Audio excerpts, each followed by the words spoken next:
პარლამენტში პლენარულ სესიაზე უმაღლესი განათლების რეფორმა მეორე მოსმენით განიხილეს და მხარი დაუჭირეს. პარლამენტი აღნიშნულ კანონპროექტს დაჩქარებული წესით განიხილავს.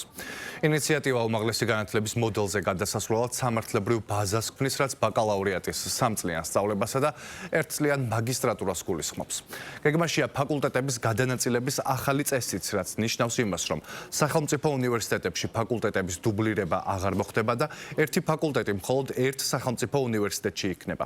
ამასთან იცვლება უცხოელი სტუდენტების მიღების წესიც. ცვლილებებია დაფინანსების ნაწილშიც სახელმწიფო უნივერსიტეტების სტუდენტებისთვის სწავლა უფასო ხდება.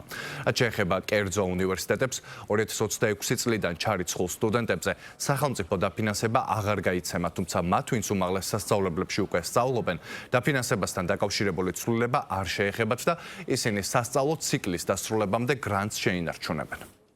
4+2 მოდელი იცვლება 3+1+1 მოდელით, რომლის შემთხვევაში 3 წელი იქნება განსაზღვრული ბაკალავრიატისთვის, ხოლო 1 წელი იქნება განსაზღვრული მაგისტრატურისთვის, დამატებითი 1 წელი იქნება საშუალება, ხოლო იმ შემთხვევაში თუ მათ აქვთ სურვილი, სტუდენტებს გულისხმობთ, ისწავლონ დოქტორანტურის მესამე საგანმანათლებლო საფეხურზე.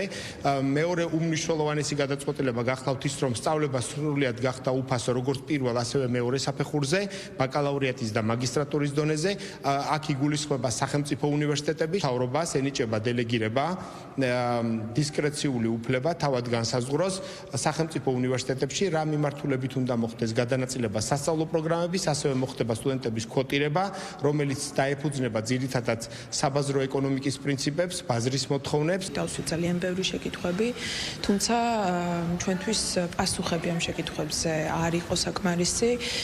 ჩვენთვის ძალიან მნიშვნელოვანია განათლების რეფორმა ჩვენს ქვეყანაში, რომელიც ესეთი მნიშვნელოვანია და საჭიროა, ეფუძნებოდეს თანმიმდევრულობას, ეფუძნებოდეს კვლევებს, წინააღმდეგობაში მოდის გარკვეულ საერთაშორისო ჩარჩოებთან და შექმნის მომავალში ამ მიმართულებით ბევრ გამოწვევას ჩვენი ქვეყნისთვის. არ შეიძლება განათლების რეფორმის განხორციელება, კანონპროექტის ცვლილება, რომელიც ფუნდამენტურად ცვლის უმაღლეს განათლების საფუძვლებს, 2 დღეში ხდებოდეს. იმ 7 ძირითად გამოწვევას პასუხობს რეფორმა, რომელიც პირველ რიგში შეეხება ხარისხს.